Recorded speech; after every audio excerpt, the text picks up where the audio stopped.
Sveiki, sveiki! Tai yra mūsų 82 susitikimas. Aš žinau, šiandieną yra Velykų rytas, Velykų diena ar vakaras, kada jau tu manęs klausaisi, bet jeigu mes norime eiti saviugdos keliu, tai nieko nepraleidžiam, ne vienos dienos. Kiekvieną dieną maitiname savo pasąmonę su reikalingais dalykais, nes taip kaip mus augant įskiepijo kažkokias tai tiesas, kurios nelabai gal ir tarnauja. Jeigu tau nepatinka tavo aplinka, kur tu dabar esi, vadinasi, tos įskiepytos tiesos nelabai tarnauja, bet mes jas matėm, girdėjom ir tai pasidarė mums 100% tiesa ir mes pradėjom visus tuos dalykus traukti į savo aplinkoje. Norim dabar pakeisti aplinką, mes turime pakeisti tas įrašytas tiesas, ką ši knyga mums ir leidžia daryti. Jeigu tu mane matai pirmą kartą, tai būtinai pasek, būtinai paspausk varpelį, kuris yra pas mane kampe ir visada dėkinga už paliktas širdutes, jeigu su manim keliauji šituo keliu iki galo, iki pabaigos. Nedaug beliko, tikrai nedaug. Dabar mes apžvelgsime jau verta įsiminti. Šis skyrius buvo apie pasąmonę ir laimės kūrimą. Kaip mūsų pasąmonė mums gali padėti susikurti tą laimę, nes kaip ir sakiau, mes vis tos laimės ieškome aplinkoje, kai iš tikrųjų viskas, ko mes norime gyvenime, turi ateiti iš vidaus. Yra dar toksai Inside Out, žinot, animacinis filmukas, kur rodo, kaip jausmai pas mus gyvena viduje. Ir jau kas dominuoja, tas ar ne ir vyksta mūsų aplinkoje. Tai mes galime tuos jausmus patys nusistatyti, mes galime energiją patys nusistatyti, mes galime nuspręsti, aš šiandieną būsiu linksma, ar aš šiandieną, žinot, man tos dienos moteriškos, aš būsiu pikta. Mes pačios galime nuspręsti, ar tai įtakos mus, ar visiškai įtakos jokios tai neturi, nesvarbu kokia diena, nesvarbu ar aš einu į darbą, aš galiu visada iš vidaus spinduliuoti tą šviesą ir būti laiminga. Taigi apie laimę verta įsiminti. Williamas Jamesas yra pasakęs, kad didžiausias XIX amžiaus atradimas yra pasąmonės galia, sustiprinta tikėjimu. Pasąmonės galia yra tai, kas gali tau į tokį gyvenimą išeiti, pagelbėti. Bet tai turi būti sustiprinta tikėjimu, ką šita knyga nuo pat pradžių mus ir vedė. Patikėti, kad tu esi pats stipriausias, tu esi tas asmo, kuris gali pakeisti savo gyvenimą. Tai šita knyga mus ir veda į tą tikėjimą, nes mes viską gaunam pagal tikėjimą. Ne kartą tą sakinį mes matėm, kaip ten buvo, dabar bandau įsiminti ir tiksliai pacituoti, tebūnie pagal tavo tikėjimą, kažkas tai tokio panašaus, nes viskas, kuo mes tikime, mums turi būti įrodyta, nes mūsų tikėjimas yra paremtas mūsų energijomis vidinėmis.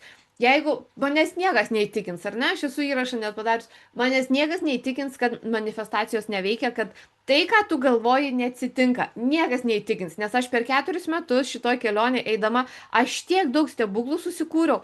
Ir tai, ką aš galvoju, pas mane dažniausiai po metų ateina. Irgi šitoj knygoj aprašė, kodėl taip yra, kodėl mūsų didžiosios tos manifestacijos iškart neišsipildo, nes mūsų energija turi pasikeisti. O kodėl po metų būtinai grįžk ir pažiūrėk mano išankstinius tos įrašus ir suprasi.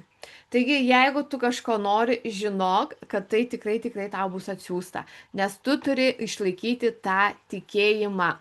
Jumise slypi milžiniška galia.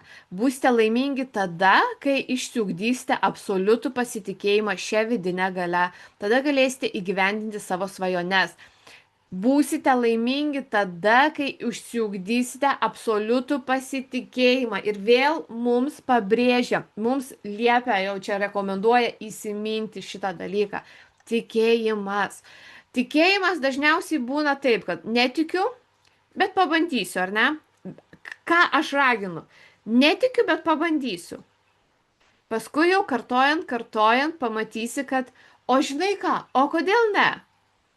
Ir vieną dieną apsižvalgysi, o blemba, jau mano svajonė išsipildė. apsižvalgysi ir pastebėsi, kad aš jau čia. Aš jau čia. Aš jau turiu. Taigi šitaip ir veikia, kad nors ir netiki, bet vadovaukis knygos rekomendacijomis ir tikrai pamatysi, kaip atsibusi vieną dieną ir bus tavo svajonės diena. Stebuklinga pasąmonės galia padės jums pergalingai išvengti bet kokio pralaimėjimo ir įgyvendinti troškimus ilgai nešiotų širdyje. Štai ką reiškia žodžiai. Kas pasitiki viešpačiu ir skliausteliuose dvasiniais pasąmonės dėsniais, tas bus laimingas. Tai va, ta viešpatė, ar ne, kaip aš ir vakar sakiau, tas Dievas tai yra pasąmonės dėsnis vidinis čia, kas yra viduje pas tave, tas ir bus laimingas.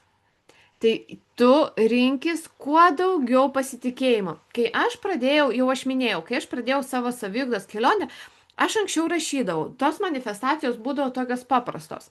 Ar ne, galvoju, aš dar dirbau, tada dar dirbdavau samdomam darbe, sėdžiu darbe ir žiūriu, kad aš jau viską išsivalgius, visi stalčiai, aš prie kompiuterio ar ne dirbau, visi stalčiai, viskas išvalgyta, jau buvo po 10, valgykla nebedirbo tenai pastate, tai o valgyt noriu, o taip valgyt noriu.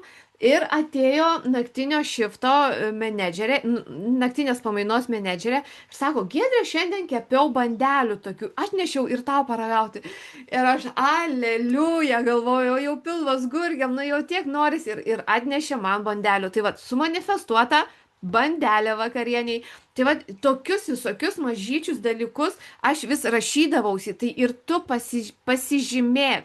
Manifestacija tai nebūtinai, ar ne, noriu kito darbo, ar ne, ir tau ateina laiškas koks nors, Giedrė, tau mes siūlom kitą darbą. Ne, manifestacija, noriu kito darbo. Kažkokia mergina gal parašė, labas Giedrė, aš matau, kad tu esi aktyvi, gal norėtum išgirsti vieną verslo pasiūlymą. Volia, sumanifestuota, galimybė yra kažkokia kitokia. Tai va, tie tokie maži gabaliukai, rinkitės, jie stiprins, nes ko reikia, kad tikėjimą čia tu susistiprintum. Kai tu žinosi, kad nėra neįmanoma, tai tu kalnus nuversi savo gyvenime. Rinkitės laimę. Laimė tai įprotis. Tai geras įprotis, kurį verta dažnai prisiminti. Kaip tas fermeris, ar ne? Sako, aš įpratau, atsibundu ryte ir aš švilpauju, ar ne, dainuoju, niuniuoju, o vakare einant padėkoju už dieną, padėkoju už šeimą, padėkoju už gyvenimą, padėkoju už derlių, kuris tikrai bus nuostabus. Iš anksto dėkoja netgi tas fermeris. Ir laimė pas jį tapo įpročiu per laiką. Labai geras įprotis, ar ne? Kodėlgi jo neišsiugdžius ir pačiam? Kai tik iš ryto praverėte akis, kartokite, šiandien būsiu laimingas, šiandien man seksis, šiandien teisingai elgsiuosi, šiandien linkėsiu visiems gero, šiandien bus rami diena. Įliekite iš šios žodžius gyvybės, meilės, susidomėjimo ir jūs pasirinksite laimę. Labai geri sakiniai. Aš jau šitą nusifotografuosiu ir naudosiu. Tik aš, kaip visada, jeigu jau eini su manim šitam kelyje, žinai, kad ateities nenaudoju. Aš sakysiu šitaip. Šiandien esu laiminga. Šiandien man sekasi. Šiandien teisingai elgiuosi. Šiandien linkiu visiems gero. Šiandien yra rami diena. Jau yra. Visada, ką mes gauname, tai, kame aš esu dabar. Kokioje energijoje aš dabar esu. Rami, teisinga ar ne, linkiu gero, laiminga. Aš toje energijoje, vadinasi, ir kita valanda tokia bus, ir kita diena tokia bus, ir kita savaitė tokia bus. Ta energija, ta būsena, kurioje aš esu, nes labai dažnai knygos pradžioje klausdavo, kaip tu jautiesi, nes tai, ką jauti, tą ir gauni tenai pas savęs. Keletą kartų per dieną padėkokite už suteiktą palaimą. Be to, melskitės ramybės, Melskite ramybės, laimės ir gerovės savo šeiminykščiams, bendradarbiams ir apskritai visiems žmonėms. Vėlgi, aš visada, jeigu kažkas kažkur, nu žinoma, jeigu jau yra kažkoks žmogus, ar ne, pasielgia neteisingai, arba skauda jam, jisai negaluoja, visada siunčiu laimės, meilės, supratimo, suvokimo tiems žmonėms. Ir žinoma, toks dalykėlis, aš nežinau, ar aš pasakojau, toks dalykėlis yra, kad kai tu linki kažko kitam, tu linki, pavyzdžiui, mano draugė labai labai nori naujo automobilio. Ir aš norėčiau, bet vat ar ne, draugė nori irgi automobilio. Ir tu nuoširdžiai, nu nuoširdžiai linki tai draugiai tą automobilį susimanifestuoti, gauti. Kas vyksta tuomet? Kai tu linki kažkam to, ką ir pats norėtum, tu neprisiriši prie rezultato. Tu neprisiraši, ar gaus ar negaus tą automobilį, ar ne, išeis ir neišeis, ar man pavyks ar nepavyks. Tu neprisiriši prie to klausimo, išeis, neišeis, prie abejonių. Tu tik nuoširdžiai siunti energiją, kad tai draugiai pavyktų automobilį įsigyti, kad tik jai pavyktų. Ir ką tu darai? Kaip vyksta traukos dėsnis? Vyksta taip, kad ką tu išleidi, tu gauni atgal. Tu išleidi neprisirišant, jokių abejonių, jokių klausimų, jokių dvejonių, neprisirišant, bus, nebus, tu išleidi, kad labai labai nori, ar ne, tu užsakinėjai, tu meldėsi, kad tai draugiai gautų automobilį, tai kas grįžta pas tavęs? Tai, ką tu išleidi, gauni atgal. Tai taip ir stebuklingai visada gauni norimus dalykus. Tai todėl ir tas siuntimas, ar ne, kitiems meilės, laimės, gerovės, kai tu išleisi iš savęs, tau grįžta atgal visi šitie dalykai. Reikia nuoširdžiai trokšti laimės. Jeigu nebus noro, nieko nepasieksite. Noras tai troškimas su vaizduotės ir tikėjimo sparnais.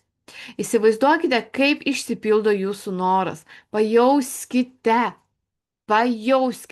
koks jis realus ir jums pasiseks. Laimė ateina kartu su išsipildžiusia malda. Vėlgi, pajausti, ar ne? Matyti, įsivaizduoti, pajausti. Jeigu neina įsivaizduoti, ar ne, nu va tiesiog, yra žmonių, aš jau sutikau per savo praktikas žmonių, kad nemoku, sako, aš nematau, man neina įsivaizduoti. Ok, žurnalai. Žurnalai, dar kažkas, laikraščiai nelabai gal beskaitom, bet išsikarpyti. Išsikarpyti ir pasidėti, prisiklijuoti, turėti namas kažkoks, ar ne? Vat pamatai žurnale, kad va tokio namo norėčiau. Viskas, ok, išsikerpi, prisidedi, viskas. Ant savo pasidaryk tą vizijų lentą. Prisidėk ir matyk. Pas mane net yra, aš jums rodžiau, ar ne, aš tai nusibraižius. Pas mane vaizduotė, nėra problemų.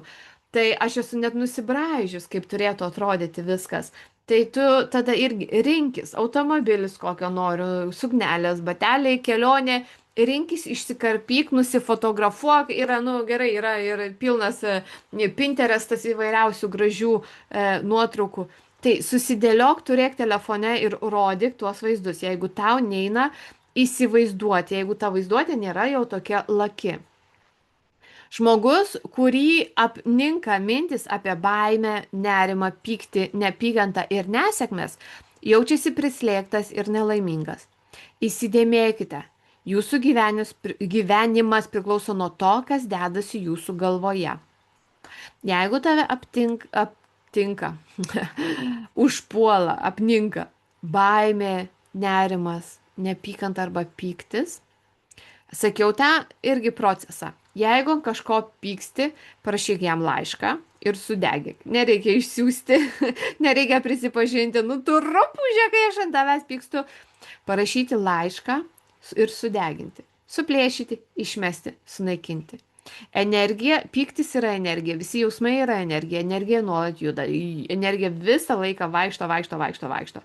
Ir tu gali tą energiją perduoti į popieriaus lapą ir lapas pasims ir sudegini. Taip pat tą energiją galima pykti irgi į medį, į gamtą išleisti. Viskas visada iš visur visą laiką juda energija, nes visi, kas yra net oras, ar ne, jos, nors jo nėra, ar ne, bet va, laikau orą, čia oras. Bet ir tai čia yra molekulės, kad O2, ar ne, molekulės jos vibruoja, jos visada vaikšto. Tai išrašyk, bet nelaikyt savyje, nes kad viskas priklauso nuo to, kas dedasi tavo galvoje. Jeigu tu pykti nešiosies, jeigu tu vis kartosi, nublemba, kodėl tai padarė, kodėl mane įžeidė, kodėl man nepadėjo, kažkas atsitiko, jeigu tu nešiosies šitos dalykus, ką tu nešiojas, tu gauni atgal, ar ne? Tu išleidai iš savęs pykti, dėja, dėja. Ir kamšti papuoli tuomet, arba į autobusą nespėji, arba sulijai kažkur sušlapai kiaurai, ar aptaškė mašiną. Nu, tuomet jau visur, va, tų tokių nelaimių, tokių smulkių susideda, nes tu šitą trauki. Tai, kas mums atsitinka, mes traukiame dėl to, kad aš laikausi tai savyje. Yra daug užduočių ir aš tų praktikų, ir aš pasidalinu tomis praktikomis, kaip tu gali atsikratyti, nelaikyk. Svarbiausia yra kuo labiau prasivalyti save. Laimės nenupirksi už jokius pasaulio pinigus. Vieni milijonieriai yra laimingi, kiti nelaimingi. Daugybė žmonių, kuriems priklauso nedaug žemiškųjų turtų, jaučiasi laimingi, kiti nelaimingi. Kai kurios susituokusios poros yra laimingos, kai kurios nelaimingos. Kai kurie vienišiai yra laimingi, kai kurie nelaimingi. Laimės karalystė yra jūsų mintyse ir jausmuose. Nepriklauso nuo to, ar tu daug pinigų turi, ar tu neturi. Ar tu štai esi poroje, turi mylimą žmogų, ar tu neturi. Nepriklauso nuo to. Laimės karalystė yra mintyse ir jausmuose. Prisiimk šituos patarimus iš knygos. Laimę suteikia dvasios ramybė.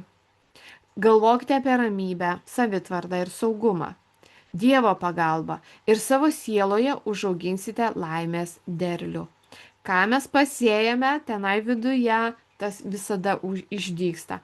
Sėk laimės, ramybės, savitvardos, saugumo sėklas, o ne kad kažkoks pavydas, neturėjimas ar ne, negalėjimas. Jeigu tu sodini, kad aš negaliu, tu tiek daug gyvenime išauginsi, kad aš negaliu savo to leisti, aš to nemoku, man tas neišeina, nes tu susodini šitas sėklas.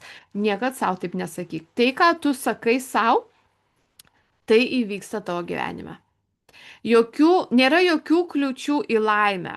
Išoriniai dalykai nėra priežastiniai. Tai padariniai, o ne priežastis. Kas įvyksta jau išorėje, vėl mes skaitėme, yra veiksmas, tai mūsų mintis ir jausmai, atoveiksmis, išorinės situacijos. Taigi, išoriniai dalykai nėra priežastys, tai jau padariniai, tai yra atoveiksmis jau įvykęs pagal tai, kas mumise yra. Taigi, vadovaukitės tik tai vidinių kuriamojų principų. Jūsų mintis yra priežastis, o nauja priežastis duoda naujus rezultatus. Rinkitės laimę, rinkitės geras mintis. Laimingiausiu galima pavadinti tokį žmogų, kuris gali išreikšti tai, kas jame yra tobuliausia ir geriausia. Dievas yra tobuliausia ir geriausia, ką žmogus turi, nes Dievo karalystė yra žmoguje. Ir vėl. Dievas sako, bet tai esi tu, tai yra tavo vidinis aš, tai yra vidinė pasąmonė, tai yra vidinė galia, tai yra vidinis tavo tas drivas, tai yra vidinė jėga, kuri yra, tai yra žmoguje. Ta visa karalystė, kad aš galiu, aš pasieksiu, aš padarysiu, tai yra tavyje. Tik tu turi nestatyti savęs į rėmus kažkokius. Tai ne man, neuždėk etikėčių, ar ne? Viskas yra visiems. Viskas visada mums gali pasisekti, bet tu turi patikėti, kad tu turi tą galią viduje. Nebūk tas, kad aš viena, ar ne, kad oi, Giedrė nemoka. Gerai, Giedrė nemoka. Tai aš kreipsiuosi į savo vidinės galias. Aš kreipsiuosi į tą didįjį aš, į pasąmonę, kad Giedrai neišeina, bet Giedrė nori tai padaryti. Darom. Įsidėmėkite, patys stojate pasąmoniai skersai kelio, jeigu imate dvėjoti. Taip ir nesurasite laimės, jeigu širdies gilumoje abejosite, jog kada nors ateis ta diena, kai ir jums nusišypsos amžinoji laimė.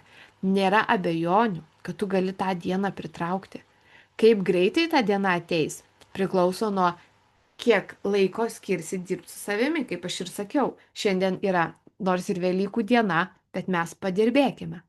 Mes nepasiduodame, mes auginame tikėjimą ir neiname dviejonės į tą dviejonių pusę. Mes auginame tikėjimą kasdien susitikdami ir kasdien puoselėdami, maitindami tą, kad aš galiu, aš galiu, aš galiu, aš galiu. To ir palinkėsiu šiandieną, kad tu tikrai įeitum į savo galią, nes tu tikrai gali. Iki rytojaus.